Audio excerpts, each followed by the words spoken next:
If you're watching this right now, check the door behind you, seriously, because the story you're about to hear didn't just terrify the people who lived it, it followed them. And if you listen till the end, it might follow you too.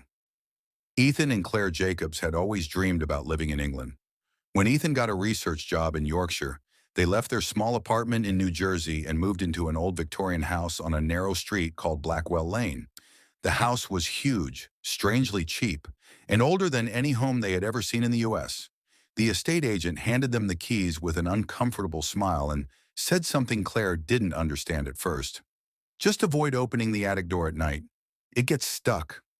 She tried to laugh, but the agent's expression didn't change. Something about her voice felt like a warning. Their first evening in the house felt peaceful enough.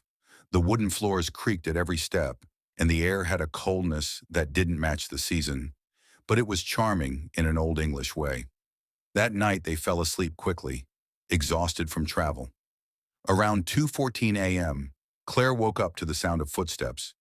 Heavy, slow footsteps, coming from the attic directly above their bedroom.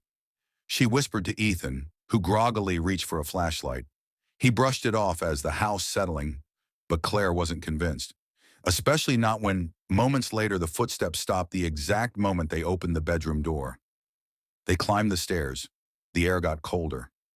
Outside the attic door, Claire noticed a long, fresh scratch along the center of the wood, deep and jagged, like something had dragged across it recently. "I didn't see that before," Ethan whispered.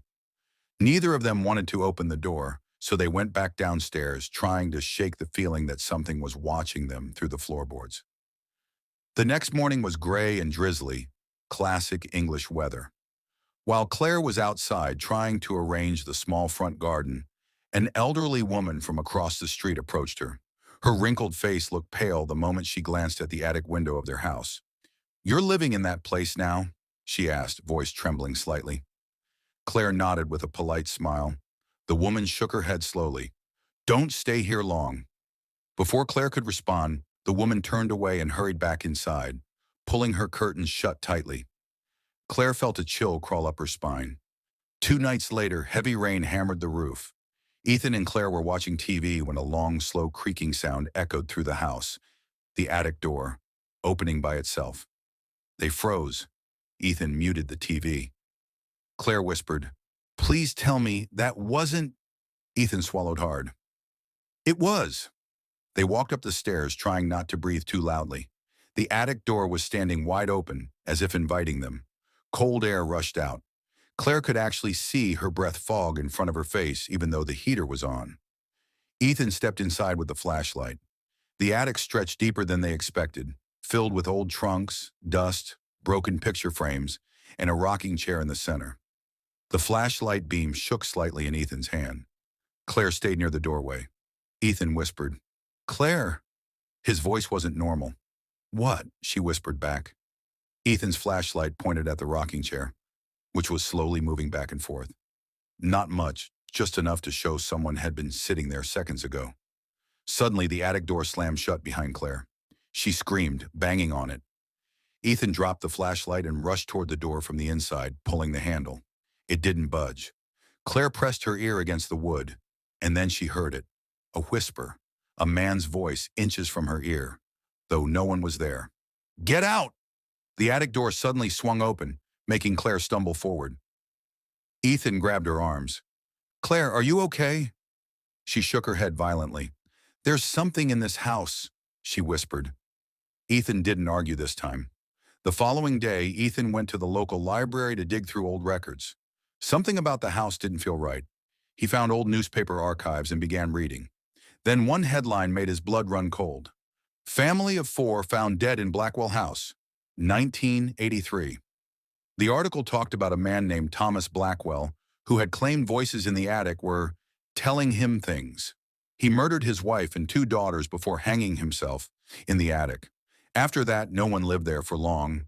Most didn't stay more than a week. Meanwhile, Claire visited the elderly neighbor, Mrs. Hawthorne. When Claire asked about the attic, the old woman's lips tightened. "It's not the house you need to fear," she whispered. "It's what's in the attic. Thomas never left."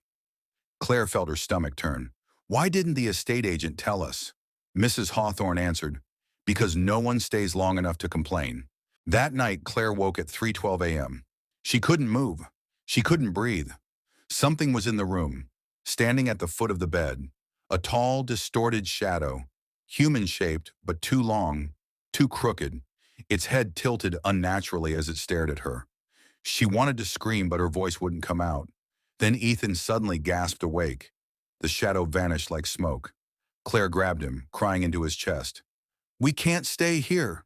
Ethan nodded. They packed immediately, leaving the boxes half empty. They planned to drive away at dawn, but the house had other plans. Around midnight, the attic door violently burst open, shaking the entire house. The lights flickered. The temperature dropped so sharply that the walls frosted. Then the whispering began. Hundreds of overlapping voices chanting one word. "Stay, stay, stay." Ethan grabbed Claire's hand and pulled her toward the stairs, but the house started shutting every door on its own. Slam, slam, slam. The front door locked itself. The windows rattled violently as if held shut by invisible hands. Shadows crawled along the walls, bending and stretching. Claire screamed when something grabbed her ankle, icy, bony fingers reaching from between the floorboards. Ethan pulled her free, dragging her down the stairs. The whispering grew louder, almost like laughter. Then they heard it, heavy footsteps descending from the attic. Slow, deliberate. Thump, thump, thump. At the top of the staircase stood a man, his head twisted to one side, eyes hollow and lifeless, rope burns slicing around his neck. Thomas Blackwell. His face stretched into a grin that wasn't human. The house shook as he stepped down. Claire sobbed. Ethan rammed his shoulder against the front door, again and again, until something cracked. Then the lock snapped. They stumbled outside into the cold rain and ran without looking back. Except Claire made the mistake of glancing toward the attic window. Thomas stood there watching them flee. Slowly, deliberately, he lifted one hand and waved. The next morning, police searched the house. They found no intruders, no footsteps, no temperature drops, nothing. Except the attic door, which was once again sealed shut, nailed from the inside. Ethan and Claire left England within a week. They never collected their belongings. They never spoke about Blackwell Lane again. But locals still say the house isn't empty. Sometimes at night, people walking by swear they see a figure in the attic window. A tall man with a twisted neck staring down at the street, waiting, watching. And if you ever visit Yorkshire, whatever you do, don't look up at the attic.